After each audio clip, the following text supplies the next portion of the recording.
हाँ, सभी जितने भी लोग यहाँ पर उपस्थित है सभी को सभी का मेरी ओर से स्वागत है। जैसा कि ये आज हमारा विषय जो है प्राइवेट प्रतिरक्षा का अधिकार या सेल्फ डिफेंस या प्राइवेट डिफेंस, किसी भी नाम से अगर हम इसको जाने तो हर व्यक्ति के माइंड में कहीं ना कहीं एक, चाहे जनरल कोई व्यक्ति हो, चाहे लॉ से संबंधित कोई व्यक्ति हो, चाहे एक्यूज हो या और कोई भी पर्सन हो, सभी के माइंड में कहीं ना कहीं ये बात जरूर है कि स्वयं को बचाना एक लॉ के द्वारा दिया गया अधिकार होता है या कानून या विधि के द्वारा एक ऐसा अधिकार भी दिया गया है किसी व्यक्ति को जहां पर आप स्वयं को या अपनी प्रॉपर्टी को बचा सकते हैं। तो बिल्कुल सही है। इसको अगर हम देखेंगे कि तो प्राइवेट प्रतिरक्षा के अधिकार को तो आईपीसी में सेक्शन 96 से 106 के अंदर इसको डिफाइन किया गया है और इसका प्रोविजन बताए गए हैं।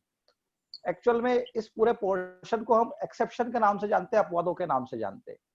मतलब सीधा सा अगर हम एक अर्थ निकालें तो हमारा ये कहना है कि प्राइवेट प्रतिरक्षा के अधिकार में अगर कोई कार्य किया गया है या कोई अपराध कर भी दिया गया है तो कार्य अपराध नहीं माना जाएगा।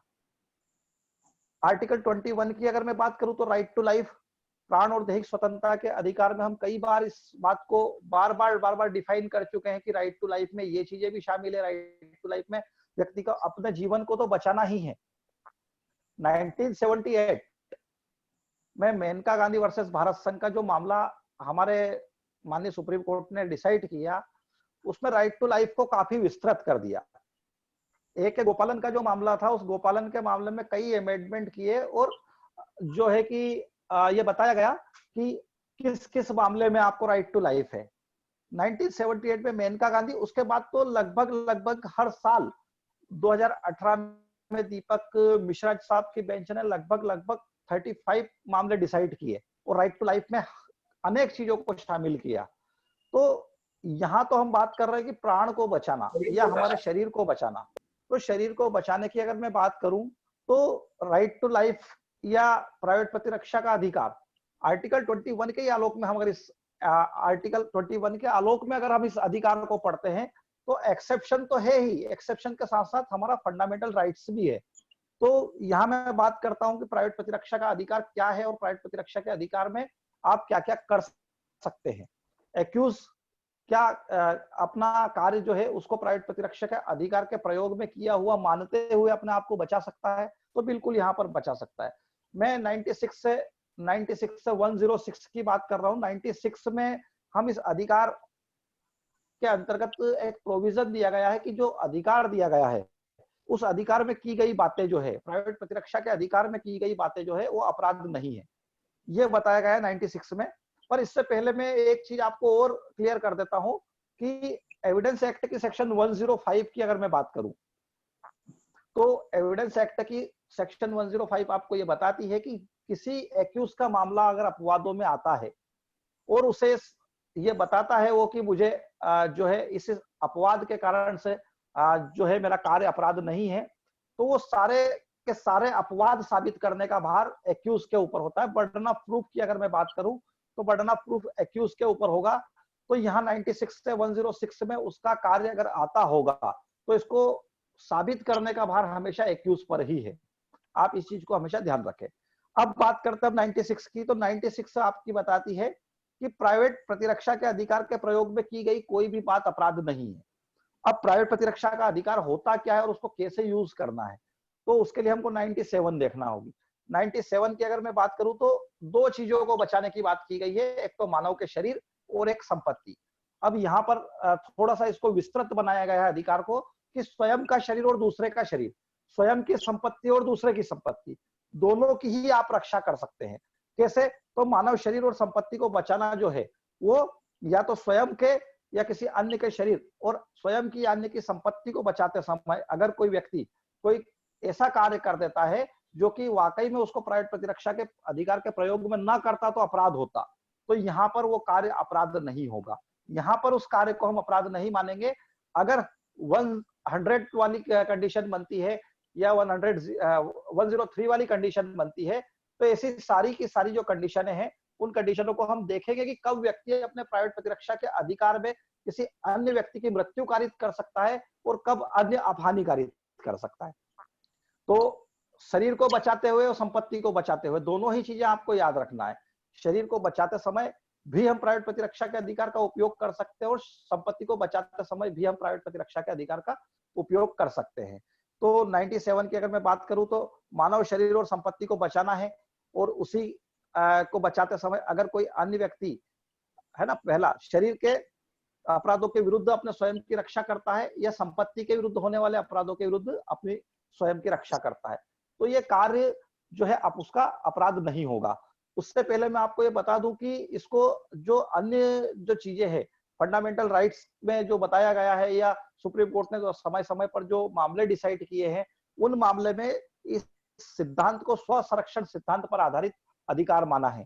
क्या माना है कि स्व संरक्षण के सिद्धांत पर आधारित है, आपको डर से भागना नहीं है, अपने आप को बचाना है, और आपको अपने आप को बचाने में अगर आपके हाथों से अगर कोई क्राइम भी हो जाता है तो वो कार्य अपराध नहीं माना जाएगा।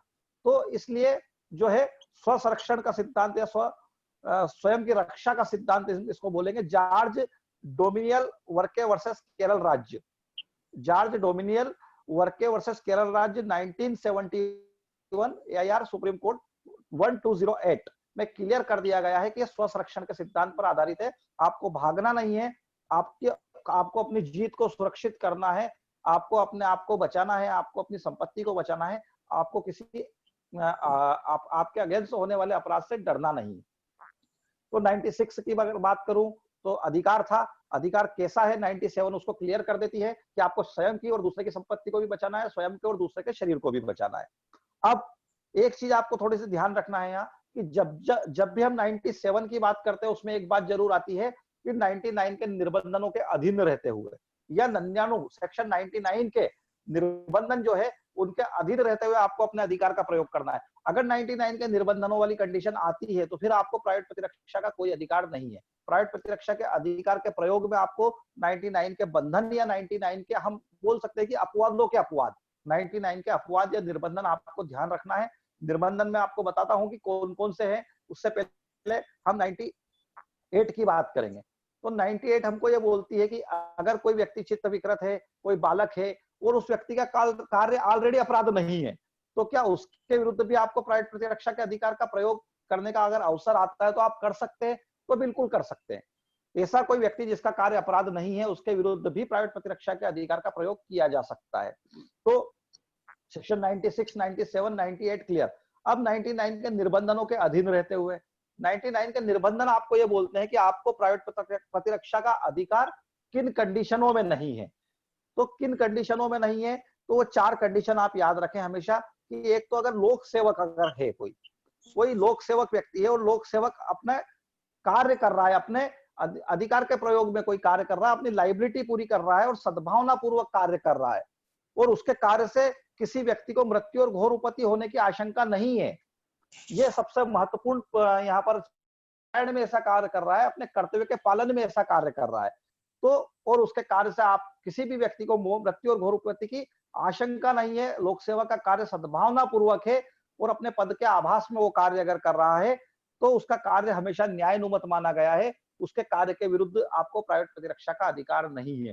किंतु अगर आप उसके कार्य को के विरुद्ध भी प्राइवेट प्रतिरक्षा के अधिकार के प्रयोग में अगर कोई ऐसा कार्य कर देते हो जो कि जिससे कि किसी व्यक्ति की मृत्यु कारित हो जाती है, तो मैंने आपको सेक्शन 300 के का सेकंड एक्सेप्शन, सेकंड एक्सेप्शन है शायद, दूसरा अपवाद, उसमें बताया गया था कि अगर आप तीसरा अपवाद जिसमें प्राइवेट प्रतिरक्षा के अधिकार के प्रयोग में की गई शक्ति का अगर अतिक्रमण कोई व्यक्ति कर देता है तो उसका कार्य आपराधिक मानववध होगा, हत्या नहीं होगा।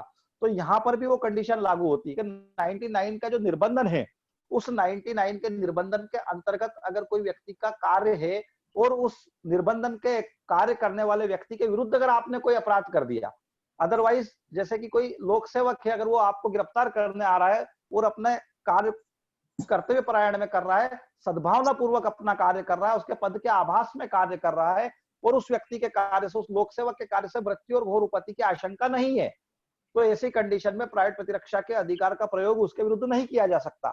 किंतु अगर फिर भी हमने उस अधिकार का प्रयोग करा और उसकी मृत्यु कारित कर दी तो यहाँ पर आपको सेक्शन 100 के अंतर्गत कोई लाभ नहीं मिलेगा और प्राइवेट प्रतिरक्षा के अधिकार का प्रयोग नहीं होने के कारण से आपको वहां पर इस कार्य का अपवाद नहीं माना जाएगा। किंतु आपको प्राइवेट प्रतिरक्षा के अधिकार का प्रयोग करते समय उस जो आपको शक्ति दी गई उस शक्ति का अतिक्रमण अगर आपने कर दिया है तो फिर आपको 300 का थर्ड एक्सेप्शन जो है उसका लाभ मिलके और वो कंडीशन मानव वध में कन्वर्ट हो सकती है। तो सबसे पहले आपको एक पहला बंधन याद रखना है कि लोक सेवक होना चाहिए और अपने पद के आभास में कार्य करना चाहिए। उसके कार्य से लोग जो है घोर उपति और मृत्यु की आशंका उत्पन्न नहीं होना चाहिए। उसका कार्य सद्भावना पूर्वक होना चाहिए और पद के आभास में होना चाहिए। इसी प्रकार से सेकंड एक्सेप्शन जो निर्बंधन बताया गया है 99 का, वो ये बताता है कि लोक सेवक के निर्देश में अगर कोई व्यक्ति कार्य कर रहा है, ऐसा कोई व्यक्ति कोई कार्य कर रहा है जिसमें डायरेक्शन लोक सेवक द्वारा दिए गए हैं, तो लोक सेवक के निर्देश में किया गया कार्य आपका वो भी अपराध नहीं माना जाएगा। कैसे? तो लोक सेवक के डायरेक्शन में, जैसे कोई पुलिस ने किसी व्यक्ति से बोला कि अगर कोई व्यक्ति चोरी करके भाग रहा है और पुलिस ने बोला कि पकड़ो पकड़ो, और कोई एक अन्य व्यक्ति उसको पकड़ने के लिए जाता है, जब वो अन्य व्यक्ति पकड़ने के लिए जाता है तो वो लोक सेवक के निर्देश में उसके डायरेक्शन में वो काम कर रहा है। तो डायरेक्शन में काम करने के कारण उसका कार्य जो है वो कैसा कार्य हो गया? सद्भावना पूर्वक कार्य हो गया। और ऐसी कंडीशन में क्या होगा? लोक सेवक के निर्देश में किया गया कार्य जो है वो उसका जो है सद्भाविक कार्य माना जाएगा और उसके विरुद्ध प्राइवेट प्रतिरक्षा के अधिकार का प्रयोग आप नहीं कर सकते। प्राइवेट प्रतिरक्षा के अधिकार के प्रयोग करने के लिए आपको ये ध्यान रखना है कि सामने वाला व्यक्ति जो है वो गिल्टी होना चाहिए। वो उस सामने वाले व्यक्ति की अगर कोई गलती नहीं है तो ऐसी कंडीशन में प्राइवेट प्रतिरक्षा के अधिकार का लाभ आपको नहीं मिलेगा। तो लोक सेवक के निर्देश में अगर कोई व्यक्ति कार्य कर रहा है और वो सद्भावना पूर्वक कार्य करता है, पद है ना, तो और लोक सेवक के डायरेक्शन में करता है और उससे मृत्यु और घोर उपति की आशंका नहीं होती है, तो प्राइवेट प्रतिरक्षा के अधिकार का आपको उपयोग नहीं करना है।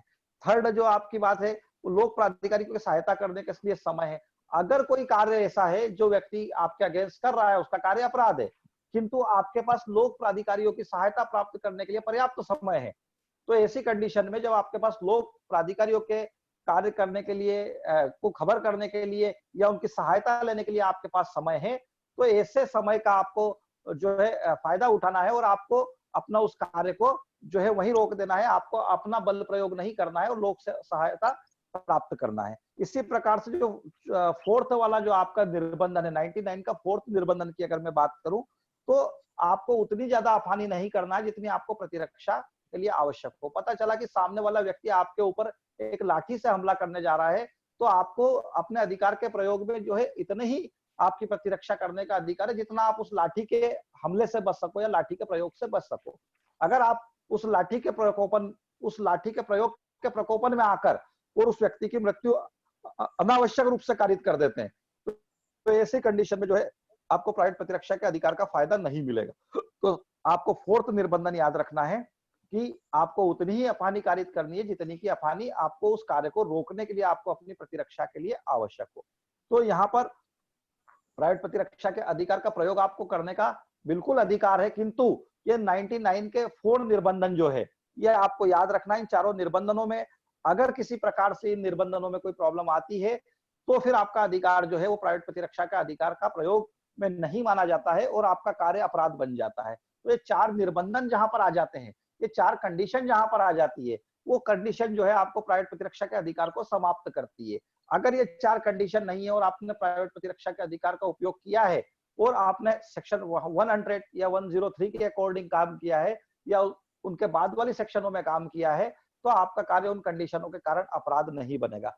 किंतु अगर 99 के निर्बंधन है और वो कंडीशनें भी बन रही है, तो 99 के निर्बंधन उन कंडीशनों पर अधिभावी होंगे और 99 के निर्बंधन आपको उस कार्य को अपराध बना देंगे या उस कार्य को आपको प्राइवेट प्रतिरक्षा के अधिकार का फायदा नहीं लेने देंगे।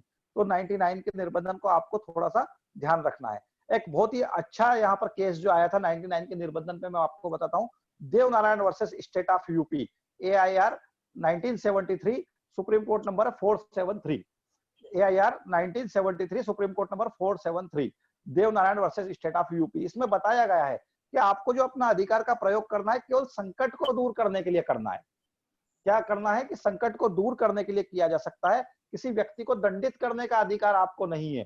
प्राइवेट प्रतिरक्षा के अधिकार का हवाला देते हुए आप किसी व्यक्ति को दंडित नहीं कर सकते, केवल आपको जो आपके ऊपर संकट मंडरा रहा है उस संकट को दूर करना है, उस कंडीशन से आपको अपने आप को मुक्त कराना है, उसको निकलना है। इसीलिए बताया जाता है कि ये इस अधिकार में आपको जो है वो स्व संरक्षण का सिद्धांत पे आधारित बताया गया है। तो आपको ध्यान रखना, एक केस बहुत ही जो है लैंडमार्क जजमेंट की श्रेणी में आता है। फिर स्वयं अगर कोई आक्रमणकारी व्यक्ति है या स्वयं आक्रमण कर रहा है और आक्रमणकारी जो है उसको ये अपना अधिकार नहीं, क्योंकि एक व्यक्ति जैसे मैं हूं, मैं अगर किसी व्यक्ति पे हमला करने जा रहा हूं और सामने वाला व्यक्ति अपने बचाव में वो काम करता है तो उसको जरूर प्राइवेट प्रतिरक्षा का अधिकार है, किंतु पता चलता है पासा पलट जाता है और सामने वाला मुझ पर अधिभावी हो गया और मैं अपने प्राइवेट प्रतिरक्षा के अधिकार का हवाला देते हुए उसको मारता हूं या कुछ और करता हूं तो मुझे अधिकार नहीं है। ये यहाँ पर ध्यान रखना कि जो व्यक्ति गिल्टी है, जो व्यक्ति गलती में है, उस व्यक्ति को यहाँ पर प्राइवेट प्रतिरक्षा का अधिकार नहीं है, वो व्यक्ति अपने अधिकार का प्रयोग नहीं कर सकता। चाको वर्सेस केरल स्टेट, ये आप केस याद रखें, चाको वर्सेस केरल स्टेट 2001 का सेकंड 10वां पार्ट है, एसएससी नंबर है 640। तो इस केस को भी आप याद रखें कि स्वयं आक्रमणकारी को इस प्रकार का प्राइवेट प्रतिरक्षा का कोई अधिकार नहीं है। अब मैं बात करता हूं कि सेक्शन 100 आपको बताती है कि कब कब प्राइवेट प्रतिरक्षा के अधिकार में कब आप किसी व्यक्ति की मृत्यु कारित कर सकते हैं। तो शरीर की प्रतिरक्षा में मृत्यु कारित करने का अधिकार कब तक है, कब किसी व्यक्ति की जान ली जा सकती है आपके प्राइवेट प्रतिरक्षा के अधिकार के प्रयोग में। अगर सेक्शन 100 की कंडीशन होगी तो ही आप किसी व्यक्ति की मृत्यु कारित कर सकते हैं।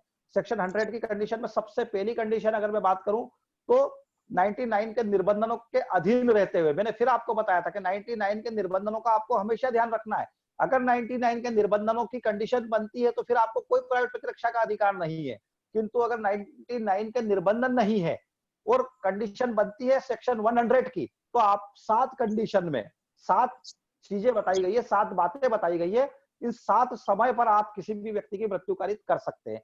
कौन कौन सी वो कंडीशन बनती है जिसमें आप जो है अपने प्राइवेट प्रतिरक्षा के अधिकार में स्वयं के शरीर को या अन्य के शरीर को बचाते हुए आप किसी व्यक्ति की मृत्यु कारित कर सकते हैं। देखिए, सबसे पहली कंडीशन है मृत्यु की आशंका वाला हमला।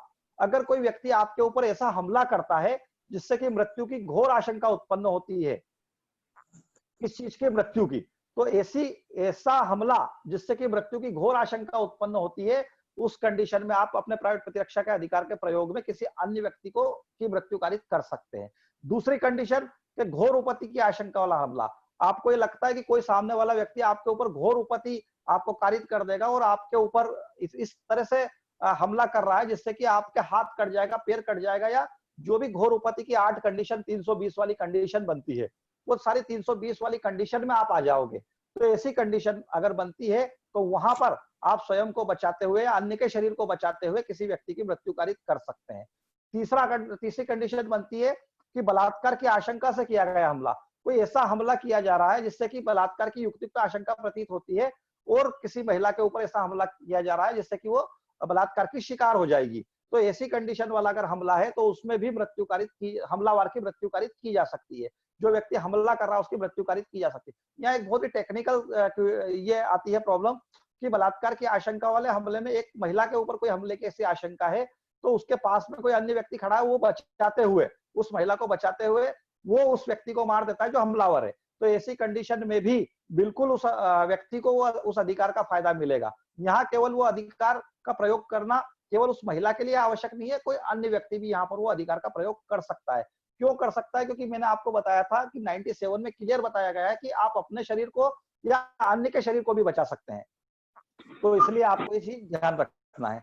अब फोर्थ वाला जो है वो प्रकृति विरुद्ध काम तृष्णा के आशय से किया गया हमला। अगर कोई ऐसा हमला करता है जिससे कि प्रकृति विरुद्ध अपराधों की के होने की आशंका हो, 377 आईपीसी का क्राइम होने की आशंका हो, तो 377 आईपीसी के क्राइम से बचने के लिए कोई भी व्यक्ति किसी अन्य व्यक्ति को मार सकता है। अगर हमलावर की मृत्यु कारित की जा सकती है। हमलावर की मृत्यु कारित करना जो है उसके प्राइवेट प्रतिरक्षा के अधिकार का प्रयोग हो जाएगा फोर्थ कंडीशन के कारण। अब फिफ्थ की अगर मैं बात करूं तो ऐसा हमला जिससे व्यपहरण और अपहरण का आशय से किया गया हो। किसी भी व्यक्ति के ऊपर व्यपहरण के आशय से या अपहरण के आशय से अगर कोई हमला किया गया हो और उसको लगता है कि वो व्यपहत या आपात हो जाएगा और बिना किसी बाद में फिर वो अपने आप को बचा नहीं पाएगा, तो उस अपहरण और व्यपहरण के जो है स्थिति से निकलने के लिए हमलावर की मृत्यु कारित की जा सकती है। तो सेक्शन 100 का 6 पॉइंट जो है वो हमारा बात करता है सदोष परिरोध।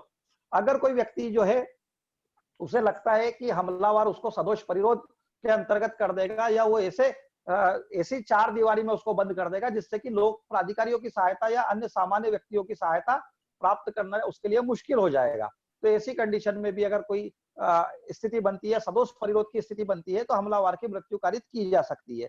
किंतु वहां पर एक बात ध्यान रखना है कि लोक सहायता प्राप्त करने का अगर अवसर नहीं है, वो लोक सहायता आप नहीं ले सकते हैं, तो ही वो इस प्रकार से उस अधिकार का प्रयोग कर सकते हैं। फिर मैं वही बात करूंगा कि 99 के निर्बंधन अगर बनते हैं, तो 99 के निर्बंधनों में उस प्रकार का कार्य हम नहीं कर सकते जिस प्रकार का आपको 100 में बताया गया है। अब 7 एक इसमें नया अमेंडमेंट भी हुआ है और 7 पॉइंट जोड़ा गया है कि एसिड अटैक। अभी मैक्सिमम केसेस में आप जो 2012 में निर्भया केस आया है, उसके बाद में एसिड अटैक की घटनाएं जो है उसको थोड़ा सा क्रिटिकल कंडीशन है बताई गई और मानी गई है। तो वहां पर एक 326 ए भी जोड़ी गई है, बी भी जोड़ी गई है, और साथ में यहाँ पर भी एक 7 पॉइंट जो है वो बताया गया है कि उस 7 पॉइंट जो है हमारा उस 7 पॉइंट में बताया गया कि एसिड अटैक या अम्ल फेंकने या उसका प्रयत्न करने के आशय से अगर कोई कार्य किया गया है, तो उस कंडीशन में भी आप उस व्यक्ति की मृत्यु कारित कर सकते हैं जो एसिड अटैक करता है या करने का प्रयत्न करता है। हमलावर की वहां पर भी मृत्यु कारित की जा सकती है, स्वयं को या अन्य के शरीर को बचाते हुए। तो ये सेक्शन 100 की 7 कंडीशन आपको याद रखना है। इन 7 कंडीशन में हमलावर की मृत्यु कारित की जा सकती है स्वयं के या अन्य के शरीर को बचाते हुए। अब इसमें आप थोड़ा सा एक ध्यान रखना, एक केस आया था, इसका बहुत ही अच्छा केस था, Yashwant Rao versus MP state AIR 1992 supreme court 1683।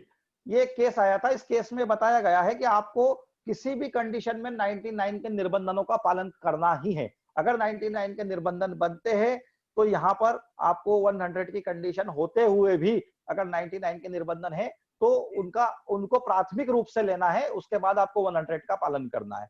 अब एक और बात यहाँ पर बताई गई थी, एक केस और था कि Badalnath versus Rajasthan state. Badalnath versus Rajasthan state का मामला है, उसमें भी CRLJ 2008 का मामला है ये। तो यहाँ पे आपको ये ध्यान रखना है कि इसमें 99 का मामला है, इसमें भी यहाँ पर CRLJ 2268 राजस्थान राज्य का मामला है। तो इसमें ये बताया गया है कि आपको 99 के निर्बंधनों की अगर कोई कंडीशन बनती है तो हमलावर की मृत्यु कारित नहीं की जा सकती और सेक्शन 100 की कंडीशन है फॉलो नहीं होना चाहिए। तो आपको थोड़ा सा याद रखना है कि आपको 99 के निर्बंधनों को प्राथमिक रूप से देखना है। 101 की अगर मैं बात करूं तो 101 जो है उसमें आप अन्य हानिकारिक जरूर कर सकते हैं। अगर धारा 100 की 7 कंडीशन नहीं बनती है तो फिर अन्य कंडीशन बनती है। ऐसा हमला जिसका साधारण उपपत्ति के कारण से ये इस प्रकार का हमला आप करेंगे, तो साधारण उपपत्ति में आप क्या कर सकते हैं, सेक्शन 101 के अंतर्गत आप अन्य उपहति कारित कर सकते हैं, हमलावर को चोट पहुंचा सकते हैं या हमलावर को गंभीर चोट पहुंचा सकते हैं। अदरवाइज उसकी मृत्यु कारित नहीं कर सकते। मृत्यु कारित करने के लिए आपके पास ये 7 आधार होना चाहिए सेक्शन 100 के। अब आगे चलते हैं 102 में आपको ये बताया गया है कि आपके शरीर की जो प्रतिरक्षा है वो कहां से शुरू होती है और कब तक चलती है। तो आपको ये ध्यान रखना है कि अगर कोई हमलावर है और हमलावर प्रयत्न या धमकी देता है, ये कोई भी प्रयत्न करता है अपराध कारित करने का या धमकी देता है, तो ऐसी कंडीशन में प्रयत्न और धमकी जो है उसकी आशंका जहां से उत्पन्न होती है वहीं से आपके अधिकार का प्रयोग शुरू हो जाता है, और जहां तक आशंका बनी रहती है वहां तक आपके अधिकार का प्रयोग भी बना रहता है। तो ये आपको याद रखना, कब शुरू होगा, तो धमकी और प्रयत्न से शुरू होता है, और जब तक आशंका बनी हुई है, जब तक आशंका है आपको कि वो हमला करता रहता है या ऐसा हमला होने की आशंका जब तक बनी रहती है, तो ऐसी कंडीशन में जो है वहां पर आप इस अधिकार का प्रयोग कर सकते हैं। तो अधिकार के प्रयोग करने में सबसे अच्छी चीज आपको यही है कि प्रयत्न और धमकी से शुरू होकर आशंका तक बना रहना। अब 103 की अगर मैं बात करूं तो संपत्ति को बचाते समय आप कब किसी व्यक्ति की मृत्यु कारित कर सकते हो। स्वयं की संपत्ति और अन्य की संपत्ति 97 ने क्लियर कर दिया कि स्वयं की संपत्ति को भी बचाना है और अन्य व्यक्ति की संपत्ति को भी बचाना है। अब संपत्ति कौन सी, तो यहाँ पर अचल संपत्ति की बात भी हम करते हैं और यहाँ पर चल संपत्ति की बात भी करते हैं। मूवेबल प्रॉपर्टी और इनमूवेबल प्रॉपर्टी दोनों की बात हम करते हैं। तो दोनों ही प्रॉपर्टी को बचाते समय 4 कंडीशन है, उन 4 कंडीशन में आप हमलावर की मृत्यु कारित कर सकते हैं। पर यहाँ पर भी आपको ध्यान रखना 99 के निर्बंधन, 99 के निर्बंधनों के अधीन रहते हुए आप कब किसी व्यक्ति की मृत्यु कारित स्वयं की और अन्य की संपत्तियों को बचाते समय कर सकते हैं। तो पहली कंडीशन है 103 की लूट। लूट की कंडीशन अगर बनती है तो लुटेरों के अगेंस्ट वहां पर आपको प्राइवेट प्रतिरक्षा के अधिकार का प्रयोग करना है और आप किसी भी व्यक्ति की मृत्यु कारित कर सकते हैं। रात्रों गृह भेदन, रात्रो गृह भेदन की स्थिति भी अगर बनती है, रात में कोई घर में घुसता है अगर किसी की बिना परमिशन के, तो रात्रो गृह भेदन की स्थिति बनती है। उन 6 तरीकों से घुसता है जो कि सेक्शन गृह भेदन की सेक्शन में बताए गए हैं। तो यहाँ पर भी हमलावर की मृत्यु कारित की जा सकती है। अग्नि द्वारा रिष्टि, आग के द्वारा कोई संपत्ति को नुकसान करने का प्रयत्न किया जा रहा है। हम देखते हैं कि किसानों के खले में आग लगाई जा रही है, या किसानों की फसलें बर्बाद करने के लिए वहां पर साहूकार लोग जो है या गांव के ठाकुर लोग जो हिंदी मूवियों में हम देखते हैं कि आग लगा देते, तो वहां पर जो है उन लोगों को उस अग्नि द्वारा जो रिष्टि होती है, मिस्चिफ जो हो रहा है, उससे अपने प्रॉपर्टी को बचाने या अन्य की प्रॉपर्टी को बचाते समय किसी अन्य व्यक्ति की मृत्यु कारित करने का अधिकार हो जाता है। तो और चौथा जो है अपना चोरी, चोरी रिष्टि गृहातिचार जिसका परिणाम मृत्यु और घोर उपति हो सकता है। कोई ऐसा व्यक्ति चोर है या ऐसा लुटेरा है या गृह भेदक है जो कि आपके घर में घुसा है और उसके आपके पास आपको ऐसा लगता है कि अगर आपने उसको चोरी करने से रोका या गृह भेदन करने से रोका तो वो आपको मार डालेगा या वहां पर आपको घोर उपति कारित कर देगा या मृत्यु की आशंका पैदा हो जाती। तो ऐसी कंडीशन में भी चोरी से या रिष्टि में अपने गृह अतिचार के समय आप अपने आप को अपनी संपत्ति को बचाते समय सामने वाले की मृत्यु कारित कर सकते हो, हमलावर की मृत्यु कारित कर सकते हो। तो ये 4 कंडीशन यहाँ पर बनती है कि इन चारों कंडीशन में स्वयं की संपत्ति या अन्य की संपत्ति बचाते समय आप मृत्यु कारित की जा सकती है। 104 की अगर मैं बात करूं तो 104 में संपत्ति में अगर अन्य प्रकार की हानि होने की आशंका है, ये 4 कंडीशन नहीं बनती है। लूट नहीं बनता, रात्रो गृह भेदन नहीं बनता, अग्नि द्वारा रिष्टि नहीं बनती है, या चोरी रिष्टि गृह अतिचार जिसका परिणाम मृत्यु और उपति होगा, ये नहीं बनते हैं। तो वहां पर 104 के प्रावधान के प्रयोग में आप संपत्ति को बचाते समय हमलावर की उस संपत्ति पे जो भी आपका हमला कर रहा है, जो संपत्ति लेने की कोशिश कर रहा है, उसको अन्य हानि कारित कर सकते हैं। तो 104 में अन्य हानि कारित की जा सकती है। अब 105 ये बताती है कि कहां से वो अधिकार शुरू होता है और कहां तक खत्म होता है। तो चारों ही कंडीशन में वो अलग अलग है। जैसे कि चोरी की संपत्ति सहित, चोरी की कंडीशन में चोरी की संपत्ति सहित आपके अधिकार क्षेत्र से बाहर होने तक या लोक प्राधिकारियों की सहायता प्राप्त करने तक या संपत्ति वापस मिलने तक, इन 3 कंडीशन तक आपका अधिकार वो बना रहता है। शुरू तो वहीं से हो जाता है। शुरुआत कैसे हो जाएगी? जहां वो चोरी करना शुरू करता है, आशंका उत्पन्न होती है, वहां से शुरू। और कब तक बना रहता है? जब तक कि वो चोरी की संपत्ति सहित आपके जुरिडिक्शन से बाहर नहीं हो जाए, आपके क्षेत्राधिकारी या नजरों से बाहर नहीं हो जाए। जब तक ये आप लोक प्राधिकारी अगर आ गए हैं, पुलिस आ गई है, तो पुलिस की आपने सहायता प्राप्त कर ली, तब तक बना है। या आपकी संपत्ति वापस नहीं कर दी उसने, अगर वो संपत्ति फेंक के चले गया, तो वहां पर भी आपका अधिकार खत्म हो जाता है। उसके बाद फिर आप उसको मार नहीं सकते। तो यहाँ पर आपको चोरी में ध्यान रखना। लूट में तत्काल मृत्यु और उपति का भय जैसे ही शुरू होता है, वहां से आपका अधिकार का प्रयोग शुरू हो जाता है। और कब तक बना रहता है? जहां तक कि तत्काल उपति और तत्काल मृत्यु का भय आपको बना रहता है, तो वहां तक आपको लूट की कंडीशन में भी जो है आपके अधिकार का प्रयोग करने का अधिकार है। अतिचार और रिष्टि, अतिचार और रिष्टि में जब तक अतिचार और रिष्टि चलते रहते हैं, जब तक ट्रेसपास चलता रहता है, जब तक रिष्टि चलती रहती है, जब तक आपके अधिकार का प्रयोग भी चलता रहता है। जब आपकी रिष्टि और अतिचार जब तक समाप्त नहीं हो जाए, जब तक आप अपने अधिकार का समाप्ति नहीं कर सकते, आपके अधिकार का प्रयोग कंटिन्यू रहता है। ऐसी कंडीशन में और रात्रो गृह भेदन में गृह अतिचार तक, रात्रो गृह भेदन से शुरू हुआ गृह अतिचार जब तक चलता रहता है, जब तक आपका अधिकार भी चलता रहता है। जैसे ही वो व्यक्ति आपके घर से बाहर निकला, आपके जुडिक्शन से बाहर हुआ, आपके अधिकार को भी समाप्त माना जाएगा। तो यहाँ पर आपको थोड़ा सा 105 का ध्यान रखना है। कभी कभी कंडीशन ये आ जाती है कि कोई व्यक्ति चोर अगर घर में घुसा है, तो उस चोर को पकड़ के वहां पर घर वाले पीट देते हैं, पड़ोसी भी पीट देते हैं और आसपास जनता पीट देती है और उसकी मृत्यु कारित हो जाती है। अब यहाँ इसी कंडीशन में 105 को देखना बहुत जरूरी है। क्या आपके अधिकार का प्रयोग का अवसर आ चुका था? और आ चुका था तो क्या आपके अधिकार का प्रयोग आप करने तक का अवसर बना था, या आपका अधिकार जो है उस आखिरी कंडीशन तक बना था क्या, जब तक आपने उसको मार ही डाला? क्योंकि 99 का निर्बंधन क्या आप उतनी हानि कारित करें जितनी की रोकने के लिए जरूरी, जितनी प्रतिरक्षा के प्रयोजन के लिए जरूरी। पता चला चोर ने सरेंडर कर दिया और बोल दिया कि साहब मैं तो अब चुपचाप बैठा हूं, मेरे को पुलिस के हवाले कर दो, और उसके बाद भी पड़ोसी आके, गांव वाले आके उसको पीटे ही जा रहा है, शहर वाले उसको पीटे ही जा रहे हैं। तो क्या ऐसी कंडीशन में वहां पर वो अपने अधिकार का प्रयोग में ये बोल सकता है कि साहब वो जो चोर मर चुका है उसके, वो तो हमने प्राइवेट प्रतिरक्षा के अधिकार के प्रयोग में मारा? नहीं, आपको 99 का निर्बंधन 4th भी ध्यान रखना है। तो मैंने आपको क्लियर बताया कि 100 को और 105 को या 102 को, जो भी अधिकार आप 100 या 101 वाला या 103 वाला या 104 वाला जो भी कंडीशन आप बता रहे हैं, वो सारी की सारी कंडीशन 99 के निबंधनों के अधीन है। क्योंकि अपवादों का अपवाद हमेशा आपका कार्य क्राइम बताएगा कि अपवादों के अपवाद में अगर आप जाओगे तो आपका कार्य अपराध हो जाएगा।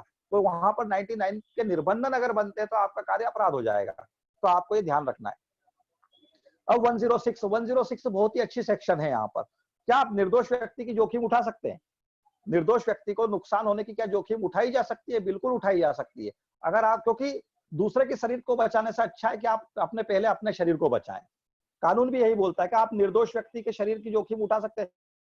मुझे मेरे अधिकार का प्रयोग करना है, पता चला कि मैं एक ऐसे व्यक्ति के विरुद्ध अधिकार का प्रयोग कर रहा हूं जो मुझ पर हमला कर रहा है, पर उसके साथ में 2 व्यक्ति दूसरे भी है, उसका गाड़ी चलाने वाला उसका ड्राइवर है और वो ड्राइवर की कोई गलती नहीं है, किंतु मैं इधर से अगर गोली चलाता हूं तो मुझे लगता है कि ड्राइवर को भी गोली लग सकती है। तो ऐसी कंडीशन में मैं उसकी जोखिम उठा सकता हूं। 106 से मुझे बोलती है कि निर्दोष व्यक्ति की जोखिम उठा सकते हो आप। निर्दोष व्यक्ति को चोट की जोखिम उठाई जा सकती है।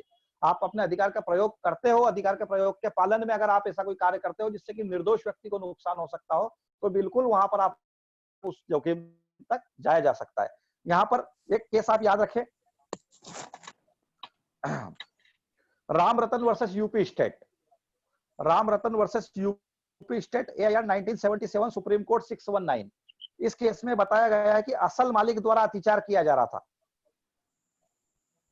तो यहाँ पर जो है असल मालिक द्वारा जो अत्याचार को रोकने, ट्रेसपास को रोकने के लिए कानूनी तरीकों से किसी को निर्वासित किया जाए, ना कि स्वयं कानून हाथ में लेकर। जैसे ट्रेसपास वाला कोई मामला है तो ट्रेसपास वाले मामले में जनरली मैंने देखा है कि अगर कोई व्यक्ति किसी की संपत्ति पर कब्जा करने की कोशिश करता है तो गांव में अधिकतर ये विवाद होते हैं कि उसकी भूमि पर कब्जा करने की कोशिश कर रहा है और भूमि पर कब्जा करने के लिए मालिक जो है स्वयं कानून अपने हाथों में ले लेता है। नहीं, उसको ट्रेसपास को हटाने के लिए, उस कब्जे को हटाने के लिए उसको कानून का सहारा लेना चाहिए। तो यहाँ पर इस केस में बताया गया कि आप कानून का सहारा लो, ना कि स्वयं उस व्यक्ति को हटाने की कोशिश करो। तो थोड़ा सा इस केस में ये बताया गया है कि आपका जो प्रॉपर्टी को बचाने का राइट्स है वो थोड़ा सा एक उस पर बाउंडेशन है, उस पर लिमिटेशन भी है। तो आपको यहाँ इस बात को ध्यान रखना है। अब एक बहुत ही लैंडमार्क जजमेंट इसके ऊपर आया है, वो आप नोट कर लें। बलवीर वर्सेस पंजाब राज्य। बलवीर वर्सेस पंजाब राज्य है, AIR 1959, पंजाब स्टेट का मामला है। 332 इसका नंबर है। इसमें 4 कंडीशन बताई गई है और 4 कंडीशन हमेशा यहाँ पर साबित करना होगी। और वो 4 कंडीशन जब तक साबित नहीं करोगे आप, तो इस अधिकार का प्रयोग जो है आपको फायदा नहीं मिलेगा। आपका कार्य जो है प्राइवेट प्रतिरक्षा के अधिकार के प्रयोग में नहीं माना जाएगा। क्या क्या आपको साबित करना है, तो आप थोड़ा सा ध्यान दें कि घटनाक्रम अभियुक्त द्वारा शुरू नहीं होना चाहिए। जो एक्यूज है, जो मामले का मेन एक्यूज है, उसने घटना का मतलब मैंने हमेशा बताया कि गिल्टी उस व्यक्ति की नहीं होना चाहिए जो अधिकार का प्रयोग कर रहा है। अधिकार का प्रयोग करने वाले की अगर गलती होगी तो फिर उसको अधिकार का लाभ नहीं मिलेगा। तो यहाँ हमेशा घटनाक्रम जो है अभियुक्त द्वारा शुरू नहीं किया जाना चाहिए। सेकंड कंडीशन बनेगी कि मृत्यु और घोर उपत्ति की वास्तविक खतरा होना चाहिए। केवल ऐसा नहीं कि भैया हमको तो वो हमको झाड़ू फेंक के मार देता तो हम तो मर जाते, ये कंडीशन नहीं होना चाहिए। कंडीशन हमेशा मृत्यु और घोर उपत्ति का वास्तविक खतरा होना दिखना चाहिए कि वाकई में अगर ये व्यक्ति उसको नहीं मारता तो इसको मृत्यु और घोर उपत्ति की आशंका थी। तो आशंका वास्तविक होना चाहिए कि काल्पनिक आशंका नहीं होना चाहिए, एक कल्पना में नहीं जीना चाहिए। तीसरा जो है, अभियुक्त के पास बचने का कोई अवसर नहीं था। उस कंडीशन के अलावा अभियुक्त के पास कोई बचने का अवसर ही नहीं था। अगर वो अपने अधिकार का प्रयोग नहीं करता तो बचता ही नहीं कैसे भी। उसको हमेशा अपने अधिकार को बचने के लिए जो है अपने अधिकार का प्रयोग करने के लिए उसको हमेशा बताना होगा कि मेरे पास और अन्य कोई विकल्प नहीं था या और किसी प्रकार का विकल्प उसके पास मौजूद नहीं था। तो ऐसी कंडीशन में वो वहां पर उस अधिकार का प्रयोग कर सकता है। और फोर्थ कंडीशन बनती कि मृत्यु कारित करना उन परिस्थितियों में आवश्यक था या नहीं था। मृत्यु कारित करना क्या उस परिस्थिति में आवश्यक था या नहीं था। तो मृत्यु कारित करना अगर आवश्यक नहीं था तो फिर आप उस अधिकार के प्रयोग में फिर आप गलत चले गए। अगर मृत्यु कारित की गई है तो क्या वहां पर ऐसी कंडीशन बनी थी, ऐसा अवसर आया था कि मृत्यु कारित करना बहुत ज्यादा जरूरी हो चुका था। तो वहां पर आपको ये 4 बातें हमेशा याद रखना है। बलवीर वर्सेस पंजाब स्टेट बहुत ही महत्वपूर्ण लैंडमार्क जजमेंट है। इन 4 कंडीशनों को हमेशा कोर्ट देखती है। इन चारों कंडीशनों को हमेशा देखा जाता है। एक और प्रकरण है, आप ये वो भी याद रखें, विश्वास वर्सेस महाराष्ट्र राज्य। विश्वास वर्सेस महाराष्ट्र राज्य में ये बताया गया है कि खतरा बहुत दूर का, नहीं पास का नहीं होना चाहिए, कि पास का होना चाहिए, दूर का नहीं होना चाहिए। खतरा बहुत दूर का नहीं होना चाहिए, पास का होना चाहिए। आप मतलब उस वो जो व्यक्ति था जिसको आपने मारा है, वो उस अपराध को करने के बहुत नजदीक पहुंच चुका था, जिसमें आपको अपने आप को बचाना था। तो वहां खतरा बहुत निकट आ चुका था, बहुत पास आ चुका था। केवल हम एक कल्पना में दूर से हम उसको एक कल्पित रूप से नहीं देख रहे थे कि दूर से ही वो व्यक्ति जो है कि हमको मारने आ रहा है, हम ऐसा करेंगे, वो वैसा करेगा। नहीं, बिल्कुल वहां पर सोचने समझने की गुंजाइश खत्म हो चुकी थी। और अगर आप अपने आप को नहीं बचाते तो वहां पर आपके साथ में कोई बड़ी घटना हो सकती थी। वो घटना हो सकती जो 100 में बताई गई है। ऐसा हमला था जिससे मृत्यु हो सकती थी, बलात्कार की कंडीशन वाला हमला था या अन्य किसी कंडीशन वाला हमला था। तो वहां ऐसी कंडीशन वाला अगर हमला था तो बिल्कुल खतरा बहुत पास का हो चुका था। और खतरा अगर पास का हो चुका है तो बिल्कुल आपको ये ध्यान रखना है कि अपने अधिकार का प्रयोग आप कर सकते हो। तो बहुत ही महत्वपूर्ण मामला है, इसको भी आप याद रखें, विश्वास महाराष्ट्र राज्य को। इसके बाद 2 लैंडमार्क जजमेंट और भी है इसके, वो 2 लैंडमार्क जजमेंट आप और देख लें। दर्शन सिंह वर्सेस पंजाब स्टेट, दर्शन सिंह वर्सेस पंजाब स्टेट का एक मामला है। दर्शन सिंह के AIR 2010 वर्सेस सुप्रीम कोर्ट 1212। इसमें बताया गया है कि जो आपको अधिकार दिया गया है, वो अधिकार जो है, कानून हमें भागने की इजाजत नहीं देता, बदला लेने की भी इजाजत नहीं देता। कानून आपको भागने की इजाजत नहीं देता और बदला लेने की भी इजाजत नहीं देता, किंतु आपको गंभीर स्थिति को देखते हुए उस गंभीर स्थिति से निपटने के लिए अधिकार देता है। क्या बताया गया है कि गंभीर स्थिति से निपटने का अधिकार है, न कि बदला लेने का अधिकार, न ही कानून अपने हाथों में लेने का अधिकार। तो दर्शन सिंह याद रखें। उसके बाद अमजद खान, अमजद खान का तो बहुत ही लैंडमार्क जजमेंट है। ये तो सिविल जज, एडीजे वगैरह हमेशा पूछा जाता है। Amjad Khan versus state, AIR 1952 supreme court 165। और बूटा सिंह वर्सेस पंजाब स्टेट 1991 का सेकंड पार्ट, SSC 612। ये दोनों जजमेंट भी आप याद रखें। ये दोनों जजमेंट ये बताते हैं कि शुरुआत कैसे हुई थी और अंत कहां तक हुआ। इन पूरी परिस्थितियों पर विचार किया जाना चाहिए। शुरुआत से लेकर अंत तक की परिस्थितियों पर आपको विचार करना है। उसके बाद ही इस अधिकार के प्रयोग का अवसर वास्तविक रूप से आया था या नहीं आया था, ये डिसाइड करना है। क्योंकि बहुत सारे केसेस ऐसे होते हैं जिसमें वाकई में सेक्शन 100 की कंडीशन नहीं बनती है, 103 की कंडीशन नहीं बनती है, और कोई व्यक्ति जो है वो मारा जाता है। और मारा जाता है तो वहां पर एक्यूज जो है, उसका जो लॉयर है, वो वहां पर जो कोर्ट में एक चीज लेके चलते हैं कि साहब सेल्फ डिफेंस में मारा है, प्राइवेट डिफेंस में मारा। अब प्राइवेट डिफेंस में मारा आपने बोल तो दिया, पर साबित करने का बर्डन, फिर मैंने बताया कि 105 एविडेंस एक्ट क्लियर कर देती है कि एक्यूज के ऊपर बर्डन ऑफ प्रूफ है। अब बर्डन ऑफ प्रूफ है एक्यूज के ऊपर, साबित करने का भार आपके ऊपर। तो आपको सारी कंडीशन साबित करना पड़ेगी कि सेक्शन 100 की कौन सी कंडीशन बनी, सेक्शन 103 की कौन सी कंडीशन बनी। आपका कार्य जो है 99 के निर्बंधन से बाहर था। सुप्रीम कोर्ट के जो लैंडमार्क जजमेंट है, बलवीर है, विश्वास है, या दर्शन सिंह है, अमजद खान है, इनमें जो गाइडलाइन तैयार की गई है, इनके जो डायरेक्शन तैयार किए गए, उन डायरेक्शनों के अधीन वो कार्य था और इन डायरेक्शनों में वो पूरी तरह से उतर रहा है। तब जाके आपको प्राइवेट प्रतिरक्षा के अधिकार का लाभ मिलेगा। तो आपको तो देखते हुए चलना। एक बहुत ही अच्छा केस और भी है, Gajanan versus UP state.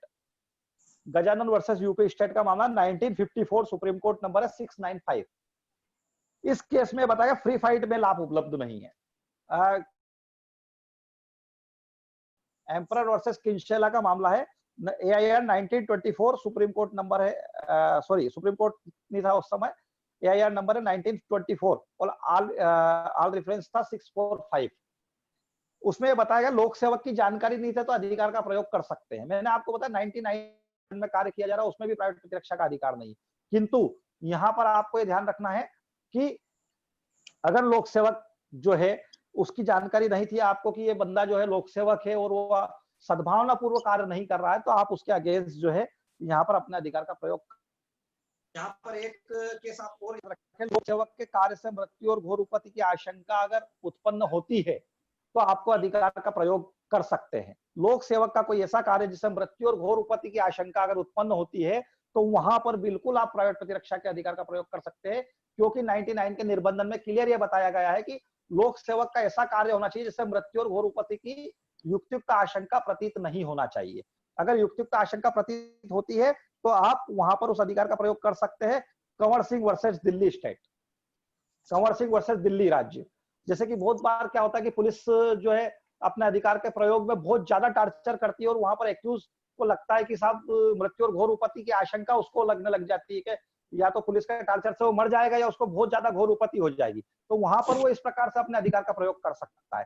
Kanwar Singh versus Delhi state का मामला है, AIR 1965, सुप्रीम कोर्ट नंबर 871। बहुत ही अच्छा जजमेंट है, इस जजमेंट को भी आप पढ़ना। तो बहुत ही अच्छे केसेस यहाँ पर है, और जो है बहुत को राइट टू लाइफ के प्रयोग में आपको यह अधिकार दिया गया है, आपको फंडामेंटल राइट्स के प्रयोग में इस अधिकार को यहाँ पर बताया गया है। और आईपीसी में 96/106 में अपवादित कंडीशनें बताई गई है, जिसमें किसी व्यक्ति का कार्य जो है वो अपराध नहीं बनता है। गिरा दिया और उसके ऊपर वार कर रहे हो, तो आप यहाँ पर थोड़ा सा उस बात को भी आप देखें कि यहाँ पर निहत्थे पर वार करना, या वो कंडीशन खत्म हो चुकी है जहां पर आपके अधिकार का प्रयोग समाप्त हो चुका है, उसके बाद में आपके द्वारा कंटिन्यू अपराध करना आपको जो है प्राइवेट प्रतिरक्षा के अधिकार का फायदा नहीं दे पाएगा। तो प्राइवेट प्रतिरक्षा का अधिकार का फायदा लेने के लिए आपको 100 की कंडीशन, 99 के निर्बंधन और 103 की कंडीशन है, और कहां से वो अधिकार शुरू होता है और कहां तक समाप्त हो जाता है, क्योंकि अधिकार की समय सीमा समाप्त हो चुकी है। उसके बाद अगर आप कंटिन्यू वापस से वही आपका जो है हमला, बचने के लिए जो किया गया हमला है वो जारी रखते हैं, तो यहाँ पर आपको अधिकार का जो है फायदा नहीं मिल पाएगा और आपका कार्य जो है अपराध बन जाएगा। तो ये आज मैंने आपको 96 से 106 तक की जो कंडीशन है उन सारी कंडीशनों से अवगत कराया, और इन प्रोविजनों पर यहाँ पर मैंने आपको जो है बताया है। तो इसमें अगर आपको कोई क्वेश्चन हो या कोई प्रॉब्लम्स हो तो आप मुझसे पूछ सकते हैं।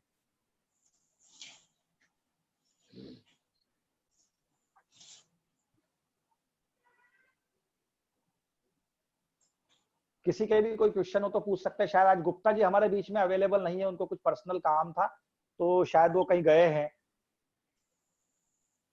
तो आप लोग जो भी है आप मुझसे डायरेक्ट क्वेश्चन पूछ सकते हैं। आप अपने आप को अनम्यूट करके क्वेश्चन पूछ सकते हैं।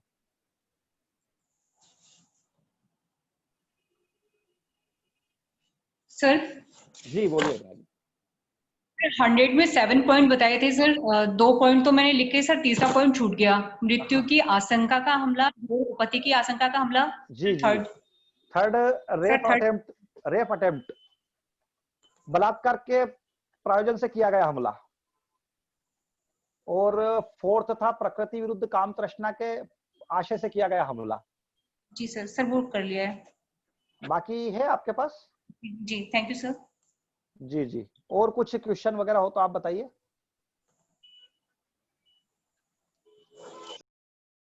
यहाँ पर जितने भी लोग उपस्थित है, क्या सभी को किसी के कोई क्वेश्चन है? अगर क्वेश्चन हो तो आप बताइएगा।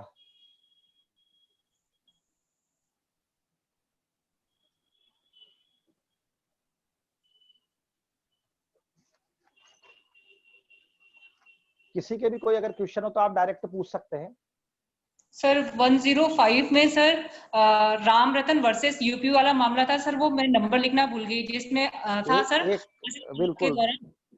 हाँ हाँ, Ram Ratan versus UP state का मामला है, AIR 1977, सुप्रीम कोर्ट 619। असल मालिक अगर जो है तो उसको अपने अधिकार का प्रयोग डायरेक्ट नहीं करना चाहिए, वैसे पहले कानून की मदद लेना चाहिए अगर ट्रेसपास का कोई कंडीशन बनती है तो। क्योंकि जनरली देखा है कि आपने गांव में हमेशा कब्जे को लेकर विवाद होते हैं और वो हत्या तक पहुंच जाते हैं। इसलिए यहाँ पर इस मामले में बताया गया है कि ट्रेसपास की कंडीशन अगर बनती है तो पहले कानूनी सहारा लेना चाहिए। तो मुझे लगता है कि यहाँ पर सभी लोगों के प्रॉब्लम्स जो है क्लियर है चुकी है। जो है हमारा आज जो है समाप्ति की ओर है, तो और भी कोई अगर क्वेश्चन आपके हो तो आप पूछ सकते हैं, और अगर कोई सजेशन हो तो भी आप दे सकते हैं। अगर आपको ऐसा लगता है कि और कोई हम अच्छी चीज कर सकते हैं और इससे ज्यादा बेटर हम उसको पढ़ सकते हैं, कर सकते हैं, प्रोविजनों को हम देख सकते हैं, तो आप बिल्कुल अपने सजेशन भी दे सकते हैं। जरूरी नहीं कि आप अपनी क्वेश्चन, आपकी प्रॉब्लम बताएं। हो सकता है कि आपके माइंड में कुछ आइडियाज हो तो वो भी आप यहाँ पर हमें बता सकते हैं, जिससे कि हम आप लोगों को जो है इसमें नई नई चीजें और हम आप लोगों के लिए लेके आए, अच्छे टॉपिक्स आप हमें बता सकते हैं, सजेस्ट कर सकते हैं। और मैं समझता हूं कि आप लोगों को अपने सभी साथियों को भी ये बताना चाहिए कि इस प्रकार की क्लासेस का आयोजन हो रहा है, तो सभी लोग ज्यादा से ज्यादा यहाँ पर जो है उपस्थित रहेंगे, ऑनलाइन उपस्थित रहेंगे और क्वेश्चन करेंगे, तो हम लोगों की सभी लोगों की क्यूरी जो है वो हमारी दूर होगी। तो मुझे लगता है कि आप लोगों को, सबको, अपने साथी लोगों को या अपने जो भी मिलने वाले फ्रेंड सर्कल में है, जो तैयारी कर रहे हैं, जो जूनियर लॉयर्स है, या जो लोग भी यहाँ पर हमारे इस कार्यक्रम में उपस्थित होना चाहे, आप सभी लोगों को यहाँ पर जोड़ सकते हैं। डायरेक्ट मेरा नंबर दे सकते हैं, कोई प्रॉब्लम हो तो आप वो मुझसे भी डिस्कस कर सकते हैं, कोई इश्यू नहीं है। तो नेहा जी यहाँ पर जो है, जी सर। हाँ, तो यहाँ पर अनम्यूट करके ये लोग क्वेश्चन पूछ सकते हैं, जो है जो भी पूछना चाहे। और किसी के क्वेश्चन अगर हो तो बताइए।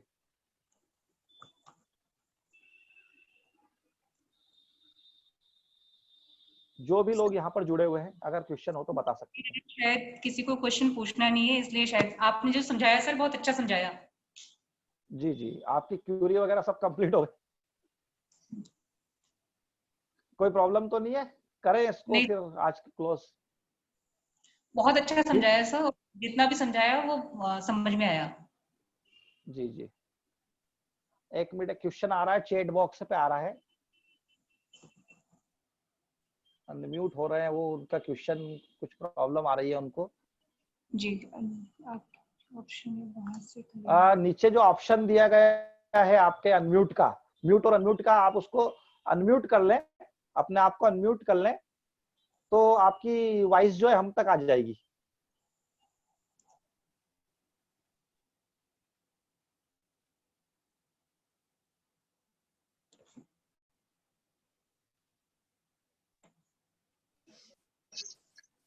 चलिए, तो आप मुझे चैट बॉक्स में, मुझे डायरेक्ट मेरे व्हाट्सएप पे भी आप मुझसे क्वेश्चन पूछ सकते हैं। तो आज हम इसे यहाँ पर क्लोज करते हैं। ठीक है, सभी लोगों को यहाँ पर जो भी उपस्थित है, सभी लोगों का बहुत बहुत धन्यवाद, और आगामी सेशन में हम फिर एक नए सब्जेक्ट के साथ मिलते हैं। धन्यवाद।